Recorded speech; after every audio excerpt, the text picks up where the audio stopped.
At the gala, they tore my dress open under the chandelier light, and for a moment it felt as if time cracked in half, spilling every quiet fear I had tried to bury across the marble floor for the world to stare at.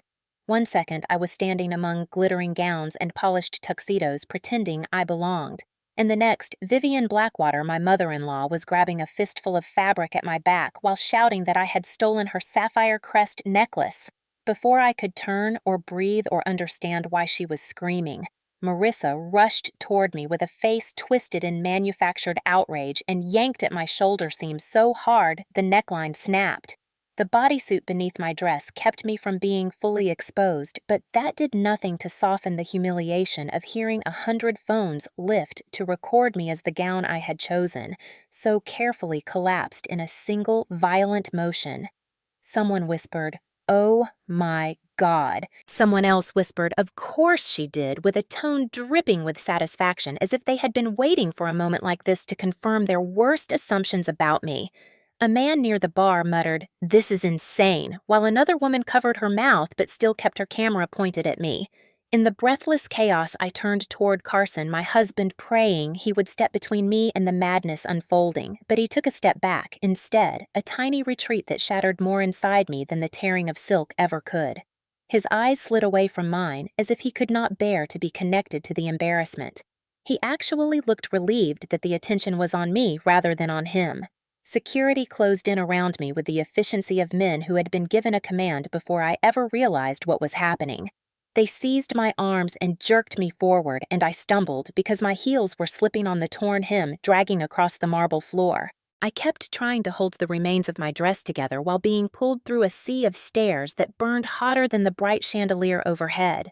A woman in a gold gown said someone stop this, but her voice carried no authority, and no one moved. Power bends crowds, and the Blackwater name bent them now. Each step toward the exit felt like a descent into a nightmare I could not wake from. When the glass doors opened, a surge of cold air struck my skin and made every exposed inch of my body prickle.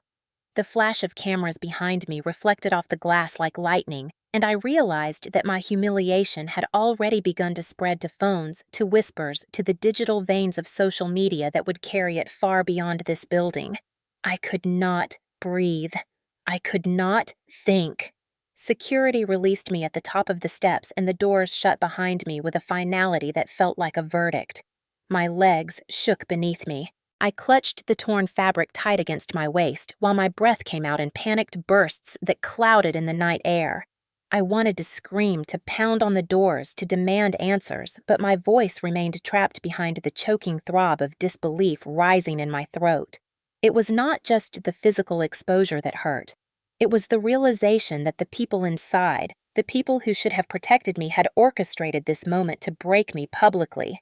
I thought for a terrible second that I might collapse right there on the stone steps. My heart kept repeating. Carson stepped back. Carson stepped back.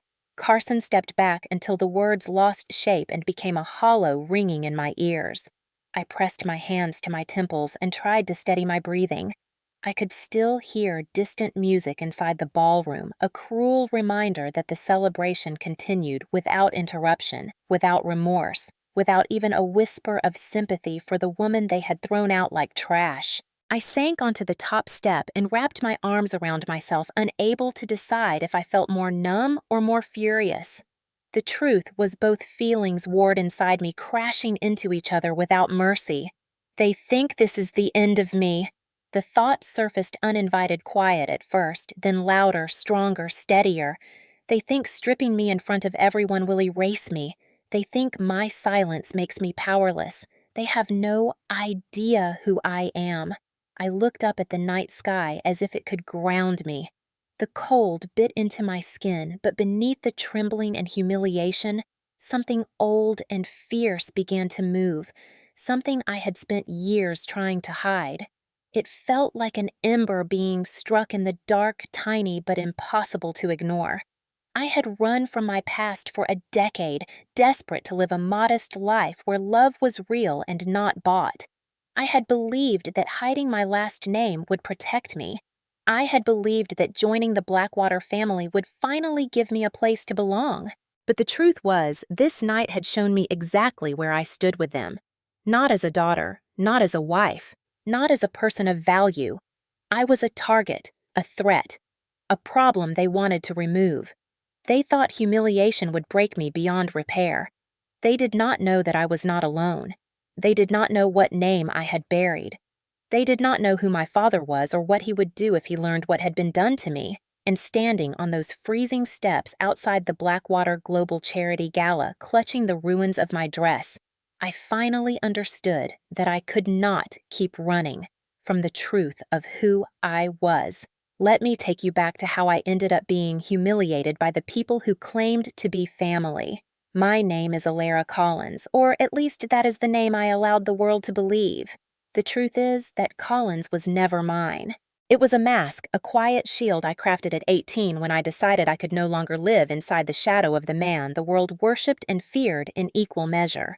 My real name is Alara Vale, daughter of Orion Vale, the most elusive billionaire in the United States, a man whose empire stretched across industries I barely understood and whose presence commanded entire rooms even when he did not step inside them. Growing up as his only child meant living in a world built from polished glass and whispered expectations. I learned early that every smile had a purpose, every conversation a calculation, and every friend a potential transaction. People treated me like an extension of his wealth, not as a person. Teachers praised me with an eagerness they never showed my classmates. Parents encouraged their sons to approach me during school functions and told their daughters to befriend me in hopes of future favor. Even simple gestures like birthday invitations felt rehearsed, as if someone had written a script behind them. I began to wonder if anyone saw me at all, or if they only saw the Vale legacy reflected in my eyes. My father loved me in the best way he knew how, but even he could not shield me from the weight of his name. I watched him turn down friendships that were too eager and reject business partners who smiled too much. He told me more than once that genuine affection is rare and that most people follow the scent of power long before they recognize the shape of a heart. But I wanted something he could never give me, something he feared I would never find. I wanted to be loved without the scaffolding of the Vale Empire holding me up. I wanted a life where no one measured my worth in stock percentages or influence. I wanted anonymity, not luxury. The turning point came when I was 17. A classmate I considered a close friend stole one of my bracelets not for its design, but because it had been a gift from my father. When she was confronted, she said that having something of mine would help her get noticed by a venture capitalist whose attention she wanted. She said it casually, as if using me were normal. I remember standing in our courtyard that night, staring at the lights reflecting on the pool and feeling something hollow out inside me. I realized I needed to leave. I needed to escape the golden cage before it became the only world I ever knew. When I turned 18, I chose a different last name and moved across the country to attend university. My father did not try to stop me. Instead, he looked at me with a sorrowful pride and told me that if I ever needed him, truly needed him, I had only to call. That promise stayed between us like a thin, invisible thread. I guarded it carefully, afraid that pulling on it would drag me back into the life I had worked so hard to slip away from. At university, for the first time in my life, I introduced myself without feeling the weight of expectation in each syllable. People treated me like a stranger, not a symbol. I learned to take the bus to shop with coupons, to rent textbooks instead of buying them. I discovered the sweetness of freedom in the simplest things, like sitting in a crowded cafe where no one cared who my father was. And then I met Carson Blackwater. He was charming in a way that felt unpolished and refreshing. He did not hover or flatter. He laughed easily, and he listened to me as if my thoughts mattered. His family name held influence, but nothing close to the Vale Empire. He talked about dreams rather than deals, and for a moment, I believed I had stepped into a life where sincerity existed. When he asked me about my family, I told him the truth, except for the part that mattered most. I said my father worked in investments, which was technically accurate, and I let him assume the rest. I convinced myself it was safer this way. If he loved me without the power of the Vale name attached, then maybe I had found something real. Maybe I had beaten the curse of wealth. Falling in love with Carson felt like stepping into sunlight after years of fog. We cooked together, studied together, argued about silly things, and shared quiet mornings that felt sacred. For the first time in my life, I allowed myself to imagine a future built on ordinary intimacy rather than legacy. That illusion began to crumble the day I met his family. The Blackwaters were respected, but not revered. They carried themselves with practiced grace, the kind of confidence that came from social circles rather than empires. Vivian, Carson's mother, greeted me with a smile so polished it nearly reflected the chandelier above her. Marissa, his sister, looked me up and down with the careful assessment of someone ranking another woman on a silent scale. Their approval mattered to Carson, and because he mattered to me, I tried to fit into their world. I tried harder than I should have. I told myself their small criticisms were normal, that every family had growing pains, that their chilly treatment of me would thaw with time. But deep down, I felt it. That same echo from my childhood. That same sensation of being evaluated, not known. I ignored it because I wanted to believe in Carson. I wanted to believe in us. Yet every month that passed revealed cracks I refused to acknowledge. The Blackwaters were obsessed with status, appearance, and reputation. They measured people by usefulness rather than kindness. Still, I convinced myself that I could endure their judgment because Carson seemed different. In hindsight, I wonder if I fell in love with who he appeared to be rather than who he was. The truth is that hiding my identity was not only about finding love. It was about proving to myself that I could survive without the safety net of the Vale Empire. It was about building a life on my own terms. But by choosing to disappear into a name that was never mine, I unknowingly set the stage for everything that would eventually destroy me. Because when the Blackwaters chose to humiliate me, they believed they were attacking a powerless woman. They had no idea who I really was, and they had no idea what they had awakened. In the beginning, I tried to believe that the Blackwater family was simply adjusting to me, that their stiffness and polished politeness came from surprise rather than hostility. During the first few weeks after Carson introduced me as the woman he loved, Vivian greeted me with a warmth that felt rehearsed but not openly cruel. She placed a careful hand on my shoulder during dinners and asked questions about my upbringing in a tone that suggested genuine interest, and for a brief moment I allowed myself to hope that we could build something like affection. Looking back, I know that what I mistook for acceptance was nothing more than a silent inspection, a slow evaluation of whether I measured up to the image Vivian crafted for her son. The softer she spoke, the more her eyes dissected me. It was the way she smiled that gave her away, a smile so perfectly shaped it never reached her eyes. The illusion shattered a week later when she asked me with an expression of gentle concern whether I owned a dress more suitable for an upcoming family gathering. She said it slowly, as if trying not to embarrass me, but the sting was sharp enough that I felt my face heat. I told myself to ignore it. I told myself every family had its quirks. But soon the comments multiplied. Marissa, who was a few years younger than Carson, never bothered with the pretense of politeness. She made small jabs in front of guests' questions that sounded innocent but carried an unmistakable edge. "Are you sure you want to wear that Alara? It is a bold choice." Or, "I heard you grew up modestly. That must have been humbling." Sometimes she said things sweetly, which somehow made the cruelty sink deeper. During one brunch, she leaned close and whispered that Carson had always been admired by women with refinement and that I must feel overwhelmed stepping into his world. I laughed lightly to shield my bruised pride, but the words clung to my skin like dust that refused to wash away. The worst part was that Carson never noticed. Or maybe he noticed but chose not to see. Whenever I tried to talk to him about the comments or the strange tension floating in every room of the Blackwater estate, he squeezed my hand and told me not to overthink. "They just need time. You are new. They will warm up to you." His assurances made me feel guilty for even raising the concern. I convinced myself that I was too sensitive or too insecure, that I needed to try harder to fit in. I tried so hard. I offered to help host a dinner the Blackwaters were arranging for influential partners. Vivian accepted my offer, but instead of meaningful tasks, she assigned me to refill wine glasses and carry trays as if I were a temporary staff member. When guests arrived, she introduced me not by name, but as the girl Carson is dating. I heard the emphasis. I felt the humiliation.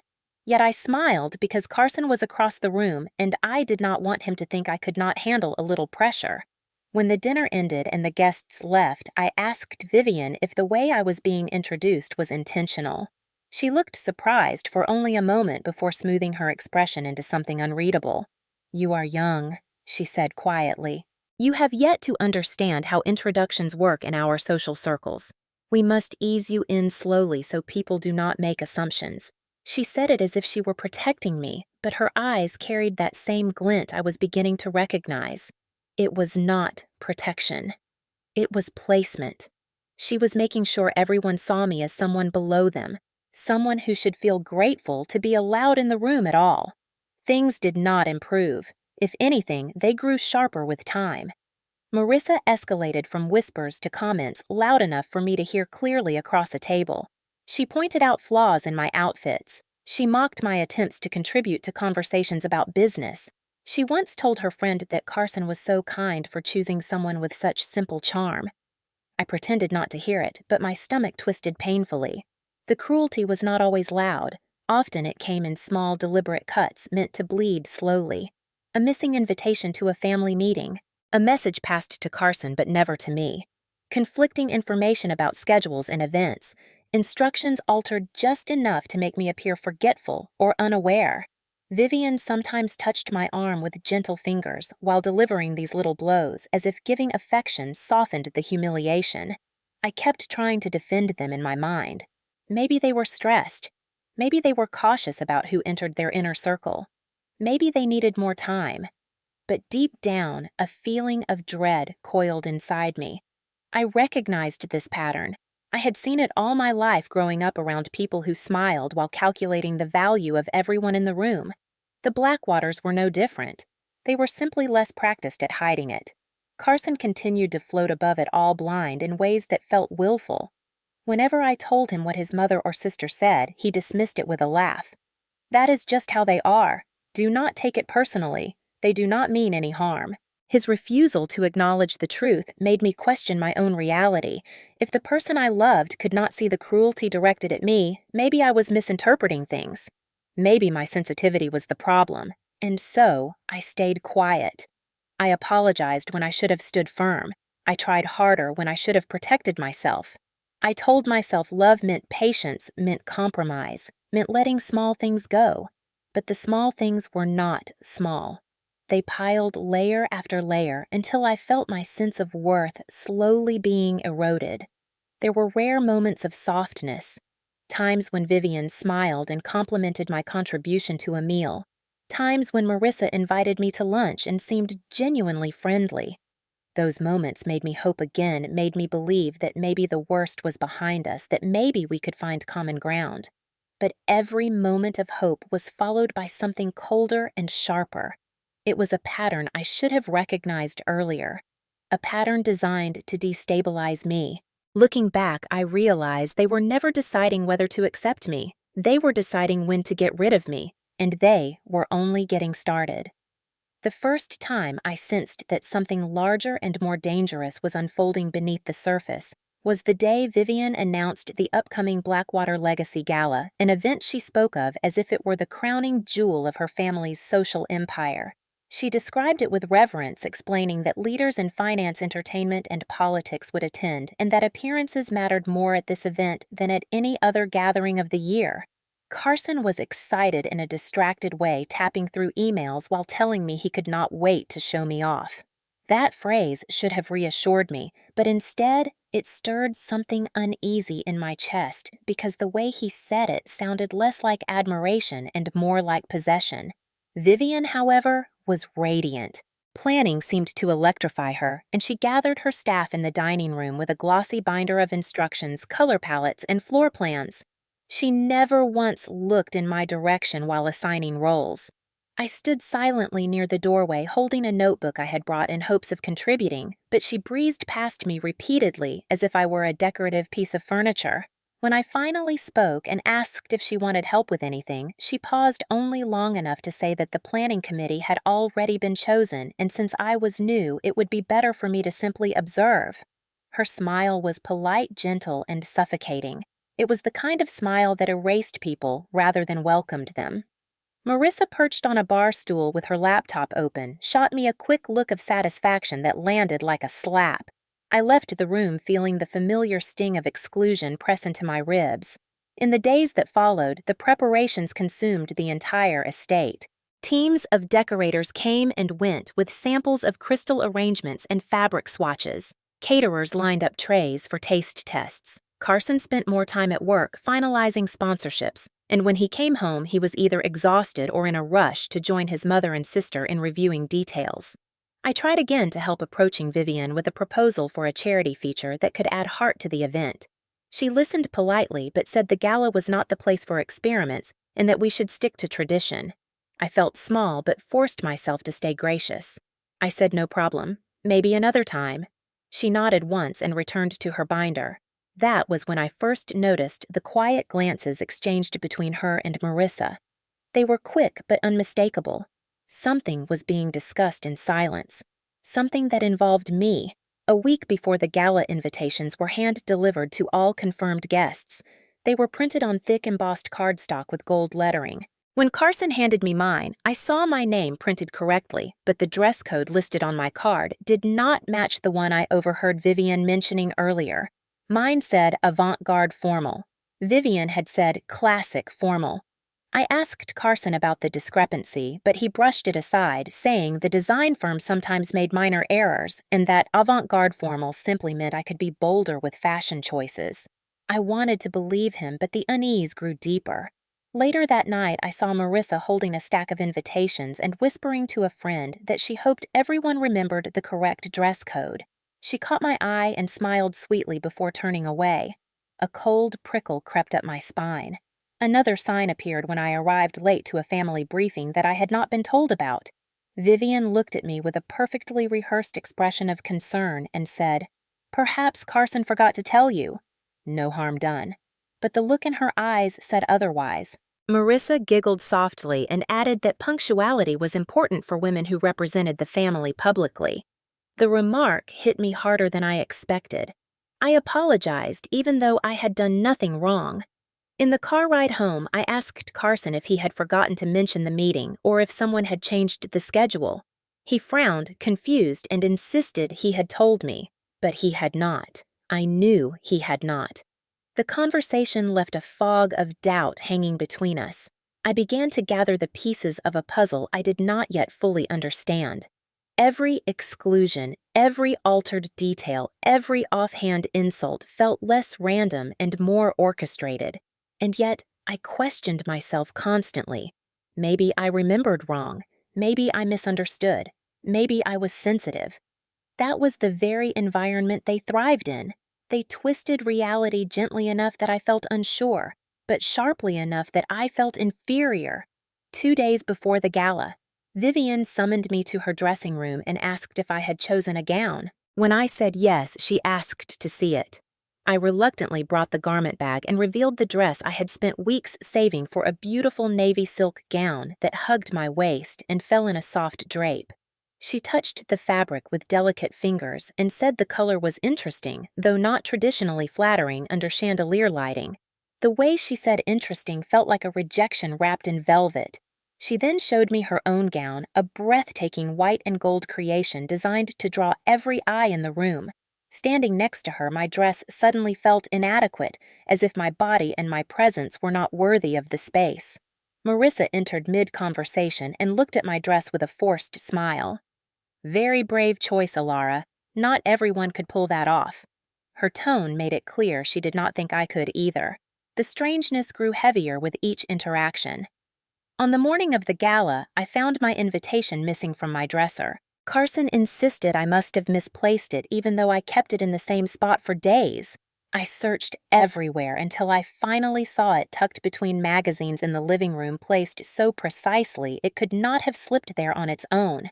Someone had moved it. Whether to unsettle me or to suggest forgetfulness, I did not know, but the message was clear. They wanted me off balance. They wanted me insecure. They wanted me vulnerable by the time the event began. It was a setup disguised as care, a trap built through small manipulations that made me doubt my own memory and instincts. If I had known how far they intended to go, I would have walked out of that house and never returned. But I stayed hoping things would finally get better, unaware that they were preparing the perfect stage for my destruction. The night of the gala began with a heaviness I felt in my chest long before I stepped into the estate ballroom, a heaviness that warned me something was waiting beneath the polished surface of celebration, though I could not yet name it. As Carson drove us up the long, circular driveway lined with lanterns and valets in crisp uniforms, I stared at the glowing windows of the Blackwater estate and tried to steady my breathing. My navy silk gown, the one Vivian described as interesting, felt suddenly too tight around my ribs, but I told myself that the discomfort came from nerves rather than dread. Guests spilled onto the red carpet in shimmering waves of tailored suits and gowns that caught the light like liquid metal. Photographers stood behind velvet ropes, snapping photo after photo, calling out names of people whose faces I recognized from magazines. Carson straightened his jacket and buttoned it with a determined grin, as if preparing for a performance he had rehearsed for weeks. He barely looked at me when he reached for my hand, guiding me forward with the confidence of someone born into this world. Inside the ballroom, the scene was even more breathtaking. Crystal chandeliers cascaded from the ceiling like frozen waterfalls, their light reflecting off the marble floors in soft glimmers. The room smelled faintly of jasmine and citrus, the scent of wealth carefully measured and diffused. Dozens of servers weaved through the crowd with trays of champagne flutes, and a string ensemble played at the far end of the hall, their music floating above the chatter. For a moment, I tried to let myself be carried by the beauty of it all. Maybe tonight will be fine. Maybe I overthought everything. But then I felt eyes on me sharp and assessing, and the faint comfort dissolved.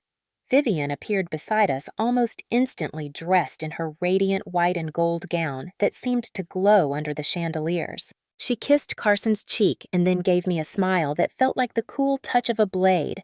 She said my dress was bold again, her favorite word for disguising disapproval. Before I could respond, she turned her attention to a cluster of socialites approaching her, and just like that, I was dismissed. Carson excused himself moments later, saying he needed to greet a potential investor, and I watched him disappear into the crowd with barely a glance back. I wandered carefully along the edge of the ballroom, feeling like an outsider within a world where everyone else seemed to know exactly who they were supposed to be.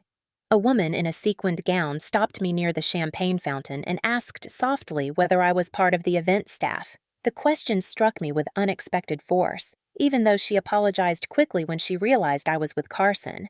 Her flustered smile did little to soften the sting. I walked away, pretending it did not hurt. As I made my way toward a quieter corner, I saw Vivian posing for photos near the staircase.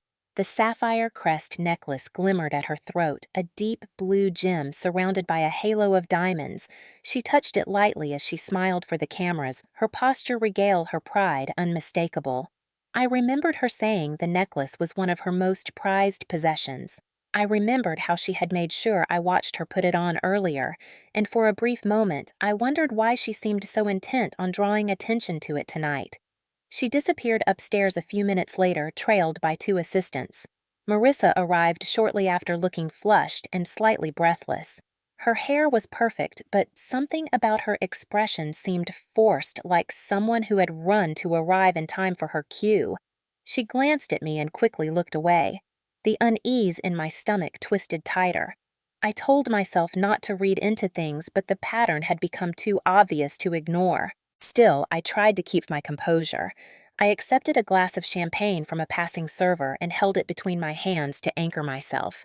I scanned the crowd for Carson again, hoping for a moment of reassurance, but he was laughing with a group of executives lost in conversation. He did not notice me. A sudden wave of embarrassment washed over me, though I could not explain why. Something felt wrong, deeply wrong, like the silence before a storm. The music swelled and couples moved to the dance floor.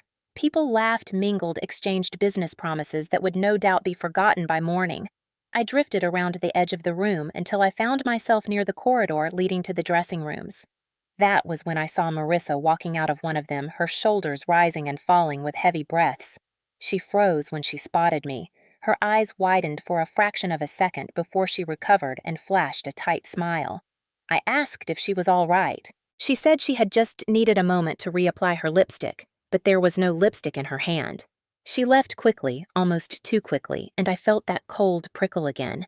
I took a few steps toward the dressing room door, but something inside told me not to open it.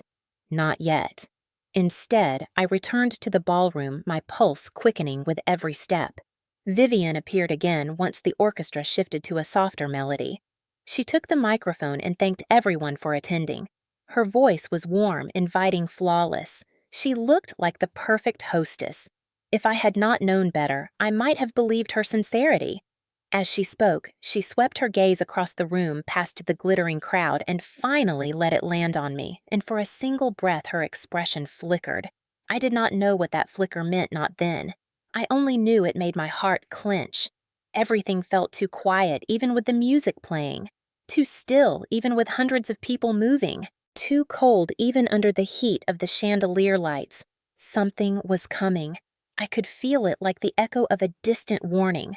And though I tried to push the fear aside, though I tried to tell myself that I was imagining things, there was one truth I could not shake.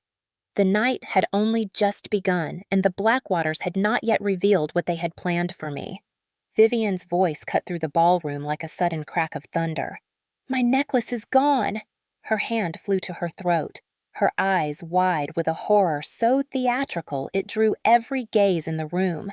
Conversations died mid-sentence. The music faltered. Glasses hovered in mid-air. For a long breath, no one moved. Then Marissa stepped forward, her voice trembling with a mixture of fear and outrage. Alara was the last person near it. "I saw her!" The words pierced the silence and sent a ripple of whispers across the crowd. I felt the floor shift beneath me as if the entire room had tilted. I shook my head instinctively, too stunned to speak. I had done nothing. I had not even been close enough to Vivian to touch the necklace. But the room did not care about truth. It cared about spectacle. Several guests lifted their phones, prepared to capture whatever would unfold next. I felt their attention pressing against my skin like heat. Vivian stepped toward me, slow and deliberate, each movement designed to draw the eyes of the crowd. She looked like a queen descending from her throne to deliver a sentence. Her voice softened in a way that made the cruelty sharper. "If you are innocent, dear, you will not mind allowing us to check." She emphasized innocent as if she were speaking to a child who had already been caught lying. I tried to speak, but the words tangled in my throat. I whispered that I had not taken anything, but my voice was too weak to carry. Marissa gasped loudly, a perfectly timed performance, and covered her mouth as though heartbroken. "This is unbelievable." She was so close to the dressing room. She had access. Guests murmured in agreement. A few shot me looks of pity, but most watched with anticipation, waiting for the next dramatic turn, as if this were entertainment rather than my life. Vivian closed the remaining distance between us. Her fingers clamped onto my shoulder with a force that startled me. I winced. Her grip tightened. Her nails dug into my skin. "Let us not drag this out. We can resolve everything now." She turned me slightly, presenting me like an accused thief to the crowd. My pulse pounded so hard I felt dizzy. Carson was across the room. His face was pale. I searched his eyes for support, for anger, for anything. Instead, he took a step backward, his expression folding into something close to embarrassment. That movement shattered the thin thread of hope holding me together. Vivian tugged at the back of my gown. The fabric strained. I gasped and tried to pull away, but Marissa appeared behind me and grabbed the other side. Her fingers twisted into the silk with ruthless precision. "Stop, please stop," I begged, but my voice drowned under the rising hum of the audience. Someone whispered, "She is panicking." Someone else muttered she must be hiding something. Vivian's voice sliced through my pleas. "If you have nothing to hide, then stand still." Her eyes gleamed with triumph. For a split second, I realized they had planned this. Every detail, every glance, every setup over the past weeks led to this moment. Before I could react, they pulled. The seam ripped open with a sound that echoed in my skull. Air hit my back as the gown split from shoulder to waist. Gasps exploded across the ballroom. Cameras flashed. Someone exclaimed, "Jesus Christ!" Another voice said someone stop this, but no one stepped forward. No one dared challenge the Blackwaters. The humiliation descended on me like a physical blow. My bodysuit covered me, but it did not protect me from the crushing shame that engulfed me as the crowd stared. I clutched the torn fabric desperately, trying to hold together whatever dignity I had left. My throat tightened. I could not breathe. I looked at Carson again, silently begging him to intervene, to stand beside me, to show even the smallest shred of loyalty. He lifted his hands slightly, then let them fall. His voice came out small and strained. "Just let them check. Do not make a scene." The words punched the air out of my lungs. A scene, as if I were the problem. As if the viciousness unfolding was not a violation, but an inconvenience. Something inside me cracked. A part of me I did not recognize began to crumble. Security approached at Vivian's signal. Two men in black suits positioned themselves at my sides. One reached for my arm. I flinched and begged them not to touch me. "Please," I said. "I did not do anything. I did not take your necklace." My voice trembled, but the pleas sounded hollow to the crowd. Vivian lifted my torn gown, shook it out dramatically in front of the guests, and announced, "Nothing is here." Her tone carried a dark satisfaction. Gasps turned to murmurs. Cameras moved closer. Then she looked me over slowly, assessing whether to escalate the cruelty. I saw the decision form in her eyes. Search her elsewhere. She might have hidden it. Marissa nodded eagerly as though she had been waiting for that line. The guards stepped forward. I took a stumbling step backward, hugging the torn dress to my chest. "Please do not. Please." My voice cracked open. Carson turned away, unable to watch or unwilling to intervene. Maybe both. The guards grabbed my arms firmly. Their hands were not cruel, but they were unyielding. They lifted me slightly as I tripped, dragging me like an object rather than a person. The room parted to let them pass. People whispered openly now. Others filmed. Some looked disgusted. Some fascinated. Some relieved they were not the ones being destroyed. When we reached the entrance, the cold air from outside struck me again. It stole what little breath remained in my lungs. The doors closed behind me, muting the noise of the ballroom. My knees buckled and I nearly collapsed on the stone steps. I felt the weight of every eye that had watched, every whisper that had pierced me, every betrayal that had cut deeper than the torn gown. I curled forward slightly, clutching the shredded fabric, trembling so violently that I could barely stay upright. My mind replayed the moment Carson stepped back again and again. That was the breaking point. Not the ripping of the gown, not the shouts, not the crowd. It was him, the silence of the man I loved, the man I married, the man who let me fall alone.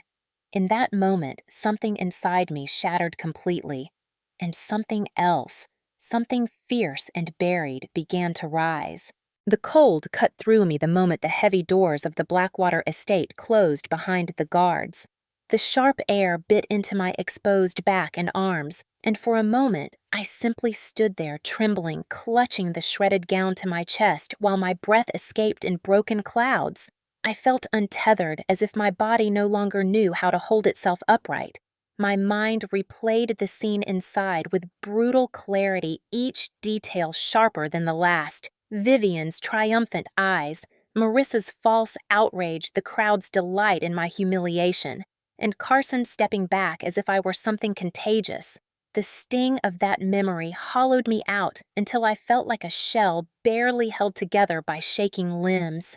My legs weakened beneath me, and I sank onto the cold steps, the stone burning my skin through the thin bodysuit.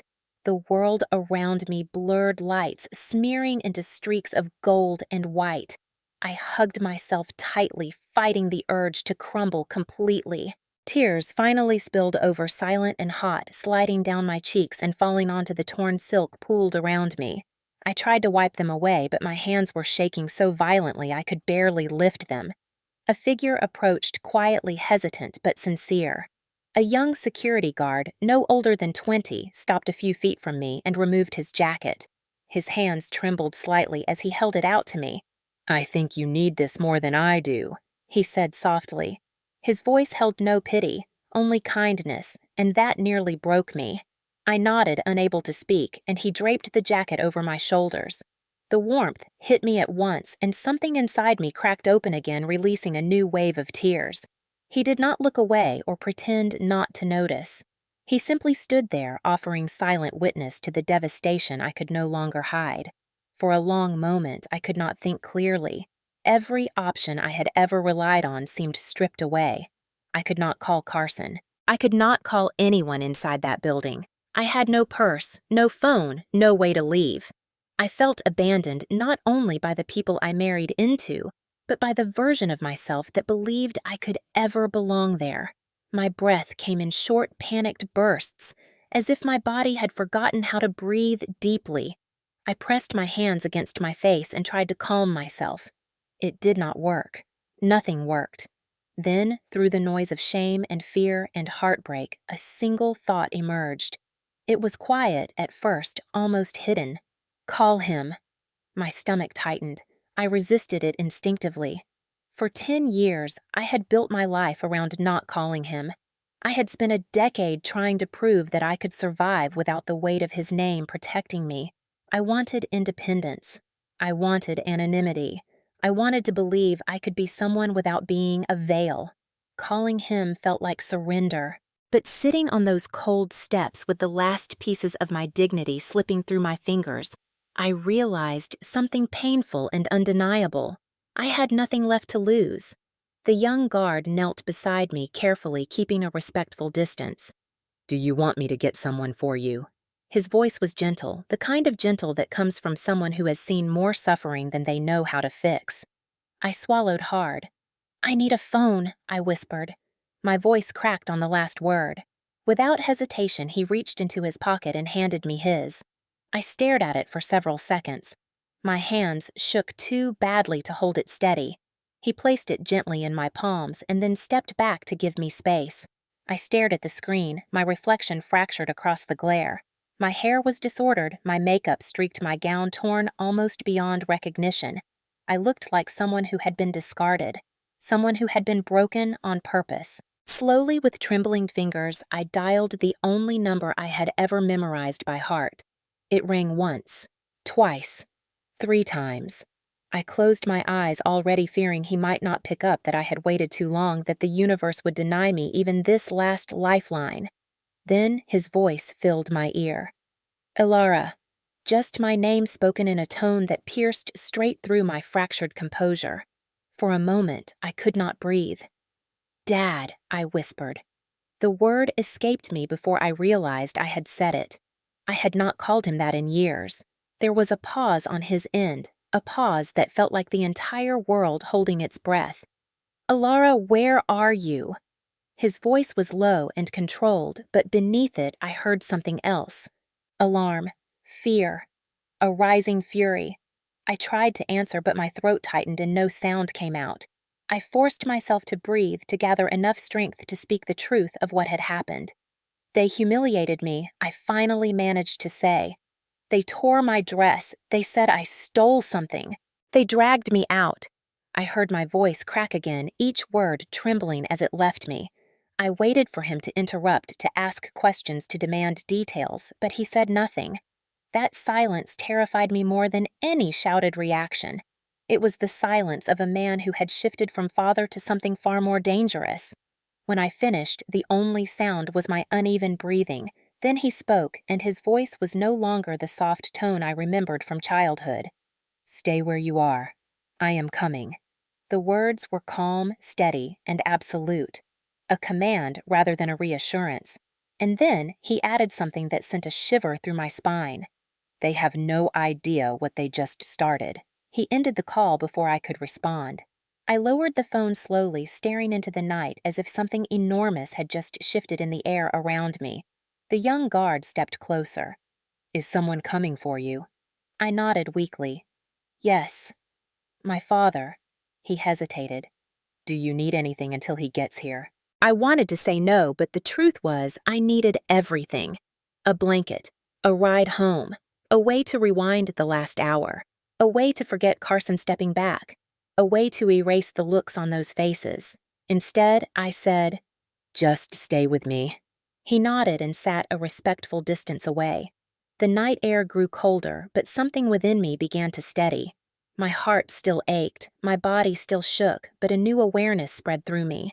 I had called my father. I had reached out to the man who had built empires and toppled others, the man everyone respected and no one dared cross, the man I had spent years trying not to depend on. And he was coming. Something was about to change, something irreversible. I did not know yet what form it would take. I only knew one thing with absolute certainty. The Blackwaters were not prepared for Orion Vale, and tonight they would learn exactly who they had tried to destroy. The first sign that my father had arrived was the sudden burst of white light sweeping across the estate grounds, a sweeping brightness that rolled over the driveway and illuminated every window as if daybreak had come hours too early. A deep rumble followed the unmistakable sound of engines moving in formation. I pushed myself unsteadily to my feet, still clutching the young guard's jacket around my shoulders. My breath caught when I saw the convoy turning onto the circular drive. 10 black luxury SUVs glided forward like a silent wave, each one identical, polished, and precise. Their headlights cut through the darkness with a severity that felt deliberate, almost surgical. Behind them, a sleek limousine followed its tinted windows, reflecting the estate lights in long ribbons. A second later, the rhythmic pulse of helicopter blades filled the air. Slow at first, then louder as a helicopter hovered above the property, casting a sharp spotlight over the mansion like an accusation shouted from the sky. The guard beside me whispered something under his breath, something that sounded like, "Holy hell," but my ears were ringing too hard to focus on anything except the tightening in my chest. The SUVs rolled to a stop with perfect synchronization. Doors opened in unison. Men in tailored suits stepped out, each one straight-backed and disciplined. They did not rush. They did not scan the area nervously. They simply moved with the confidence of individuals who knew their presence alone altered the course of events. Then the limousine door opened, and my father emerged. Orion Vale. Even from a distance he commanded the night. His posture was immaculate, his expression carved from stone, his silver hair gleaming beneath the harsh spotlight from the helicopter. He wore a black overcoat that billowed slightly in the wind, and as he stepped forward, the men around him shifted subtly, forming a protective frame at his sides. I had not seen him in person for nearly 2 years, but the sight of him now pulled a choked breath from my lungs. He looked older, yes, but also stronger, harder, as if time had sharpened him rather than softened him.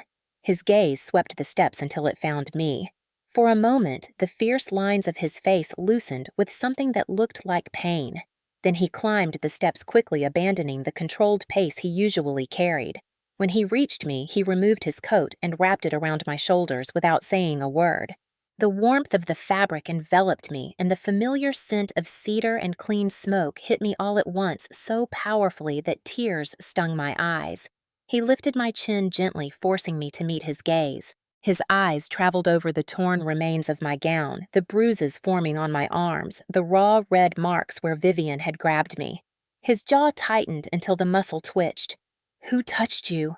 he asked, each word a quiet threat, as if the syllables themselves carried weight. I opened my mouth to answer, but my voice failed. I managed only a whisper. "They said I stole something. They tore my dress. They dragged me out." His eyes darkened to something I had not seen since I was a child, and overheard him ending a billion-dollar partnership with a single sentence. He turned away from me and faced the mansion, his voice suddenly booming across the courtyard. "Which one of you humiliated my daughter?" His words reverberated off the stone walls. The guards at the door stiffened. The entire estate seemed to freeze under the force of his demand. Without waiting for a response, my father placed a firm hand on my back and guided me toward the entrance. His security team closed around us instantly, a silent barricade of precision and discipline. The helicopter's spotlight followed us like a guardian eye. As the doors opened, I heard panicked murmurs ripple through the ballroom. People rushed to the windows, pointing, gasping, speculating. When we crossed the threshold, the entire room went silent. Absolute silence. Hundreds of faces turned toward us with an awe that bordered on fear. Vivian stood near the stage holding an empty champagne flute. Her face drained of color the moment she recognized my father.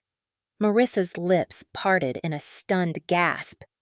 Carson pushed through the crowd, his expression a mix of confusion and dread.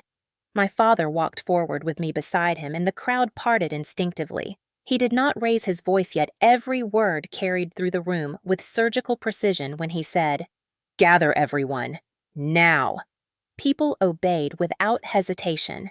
The orchestra stopped mid-note. Conversations died.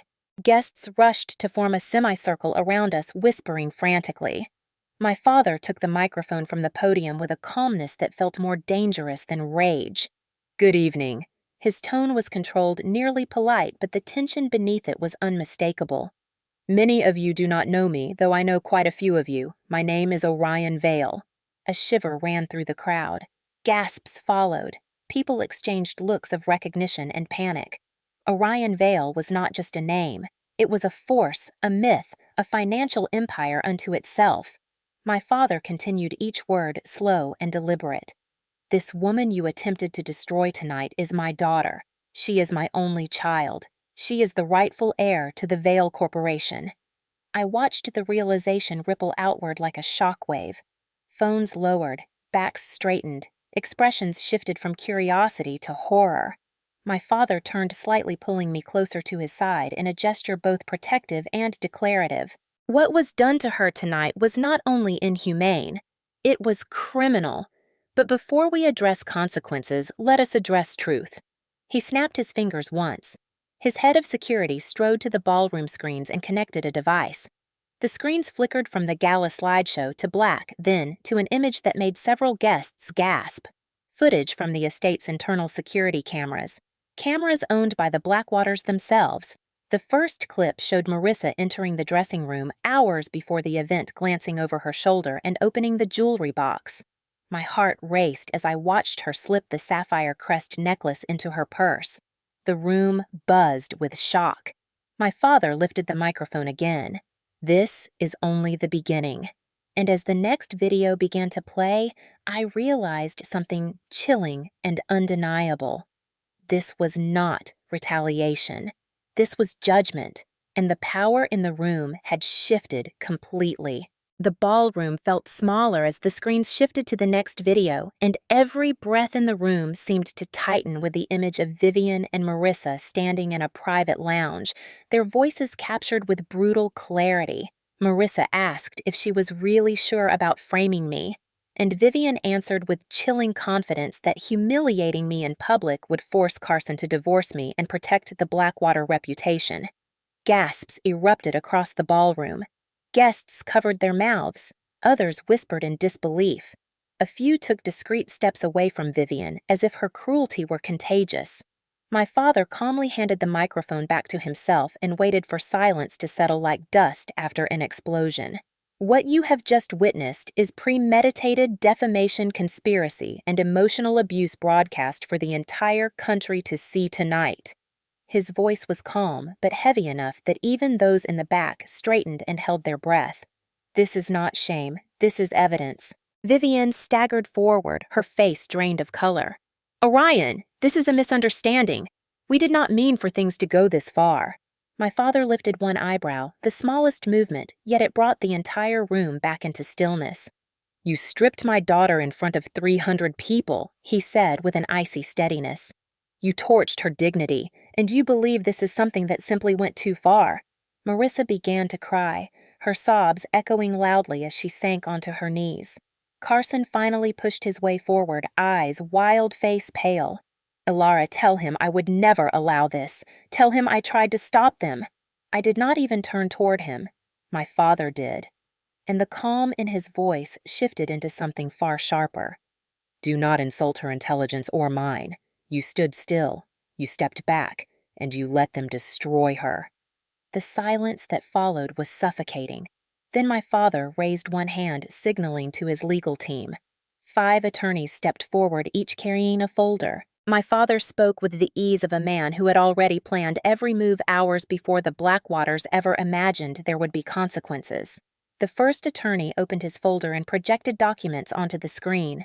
Foreclosure proceedings for this property have already begun. The mortgage on this estate was purchased by Vale Financial last quarter. Your payment defaults have accumulated for 8 months. The room exploded with whispers. Vivian clutched her chest, horrified. You cannot take our home. This estate has been in our family for 3 generations. My father looked at her without blinking. Then you should have treated my daughter with the respect owed to someone who could have saved it. The second attorney stepped forward. As of this afternoon, Mr. Orion Vale has acquired controlling shares totaling 52% of Blackwater Holdings through legal and documented stock purchases. Carson collapsed into a nearby chair as that sentence hit him like a physical blow. My father continued unbothered by the gasps that rippled outward. You no longer control your own company. Your board has already voted to remove the Blackwaters from executive operations effective immediately. Vivian swayed on her feet. Marissa covered her mouth with shaking hands. Carson buried his face in his palms, whispering something too soft to hear. But my father was not done. The third attorney stepped forward. The family trust fund managed by Blackwater Capital has been frozen under investigation for financial irregularities and improper transfers initiated by Mrs. Vivian Blackwater. Vivian let out a broken sound, half gasp and half denial. That is impossible! You cannot freeze my accounts. They are mine. My father corrected her gently but firmly. They were yours. Now they are under federal review. The fourth attorney stepped forward. All sponsorship agreements for the Blackwater Legacy Gala have been withdrawn as of 1 hour ago. Vale Enterprises provided evidence to each sponsor. Every single partner has severed ties. You must refund all pledged funds immediately. Murmurs erupted across the room, a violent storm of shock and fascination. Social destruction had begun. The Blackwaters were imploding in front of their own guests. Their legacy image and influence evaporated faster than the champagne on the tables. Vivian suddenly rushed toward my father, grabbing at the air as if she could reach him, her voice rising in desperation. Please, Orion, do not do this. We can work this out. She pointed at me, her voice cracking. She does not understand what she is doing to us. This will ruin everything. My father leaned slightly forward, lowering his voice but sharpening every word to a blade. You stripped her. You accused her. You discarded her. And you dare ask her to save you now. Vivian sank to the floor, sobbing mascara streaking down her cheeks. Marissa knelt beside her, trembling uncontrollably. Carson finally approached me, his movements disjointed and frantic. Alara, please. I know I failed you tonight. I know I did not protect you, but I love you. You know I love you. Let me fix this. Give me another chance. His voice cracked with every word, desperation dripping from him as heavily as my tears had earlier. I turned to him slowly, feeling the weight of every memory pressing against my chest. The dinners where he let them insult me. The gatherings where he let them belittle me. The moment he stepped away as they tore my dress apart, I stood taller, steadier than I had felt all night. You did not lose me tonight, I said quietly. You gave me away. His face crumpled. Alara, please do not do this. We can rebuild. We can stand against this together. I shook my head. When they accused me, you said nothing. When they hurt me, you stepped back. And when I needed you, you walked away. He whispered, I am sorry over and over again until the words lost all shape and meaning. My father's final attorney stepped forward, offering a neatly stacked set of papers. Mrs. Blackwater, or rather Miss Vale, these are the finalized divorce documents. I took the pen and signed without hesitation. When I handed the papers back, a hush fell over the room. A hush of finality, a hush of ending. It was not rage I felt, not satisfaction, not even closure. It was clarity. The Blackwaters had destroyed themselves. My father had revealed the truth, and for the first time that night I felt the ground beneath me stabilize. I was not broken. I was awakening, and they were only just beginning to understand the true cost of their cruelty. 6 months passed, and the world that once revolved around the Blackwater name had collapsed into silence. Their estate had been foreclosed and sold at auction to an investment group that wasted no time replacing the crest over the front gate. Blackwater Holdings filed for bankruptcy soon after unable to withstand the sudden withdrawal of investors and the legal storms that followed the exposure of Vivian and Marissa's scheme.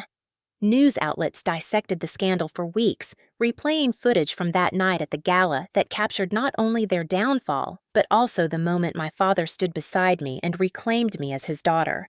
By the time winter melted into spring, the Blackwaters were no longer seen as a family of influence. They were seen as a cautionary tale.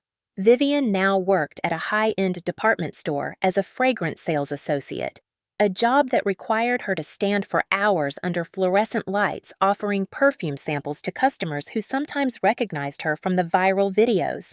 Marissa had attempted to rebuild her image online, but the comments on her live streams were unrelenting and often brutal, forcing her to shift to selling inexpensive accessories from a small rented room. Carson moved into a modest apartment on the edge of the city and began working at a used car dealership. Every month, he sent an email apologizing, always long, always emotional, always filled with promises of who he wished he had been instead of who he truly was. I never responded. With the chaos of their collapse behind me, I stepped fully into the life I had once run away from.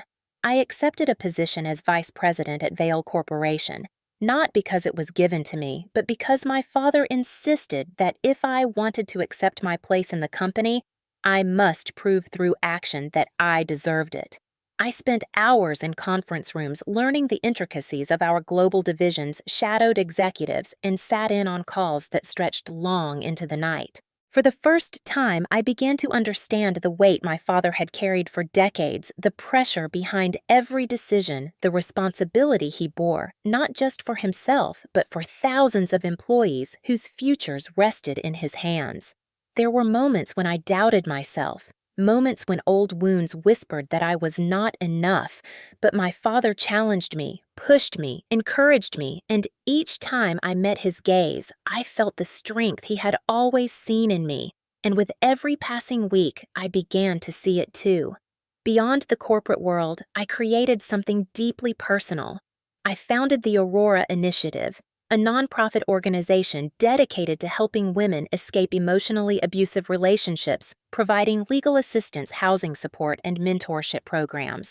I poured my pain into that work, turning the memory of my own humiliation into a blueprint for empowerment. The initiative grew rapidly as donors stepped forward, many of whom had seen the Gala scandal unfold and wanted to support something meaningful born from it. My father funded the first year anonymously, allowing the foundation to hire therapists, counselors, and advocates who worked tirelessly to support women rebuilding their lives. One evening, I hosted our inaugural fundraising gala, a far different atmosphere than the one that had nearly destroyed me. The room was filled with people who genuinely cared, people who wanted to create change rather than perform generosity. Soft music played, conversations hummed with warmth, and everything felt grounded in purpose rather than pretense. I moved through the room, greeting guests, feeling a quiet pride in what the foundation had become. Then, near the volunteer check-in table, I noticed an older woman standing hesitantly. Her posture was smaller than I remembered her movements, tentative. It was Vivian. She wore a simple dress and held her purse with both hands as if it were a protective shield. When she saw me, she straightened but did not lift her chin the way she used to. Instead, she approached slowly, stopping a few feet away. "Alara," she said quietly, "I came tonight because I wanted to apologize." Her voice trembled. "I know what I did can never be undone. I cannot erase the pain I caused you or the damage to your life. But I needed to tell you that I am sorry. Truly sorry." There was no arrogance in her tone, no entitlement, no expectation. Just exhaustion and remorse. I expected to feel triumph or satisfaction, but instead I felt something lighter. Not forgiveness exactly, but release. I nodded. "I accept your apology not for your sake, but for mine. Holding on to what happened only keeps me tied to it. I want to move forward." Vivian's eyes welled with tears. "Thank you." she whispered before stepping back and returning to her station. I watched her go, feeling a sense of closure settle over me like a final page turning.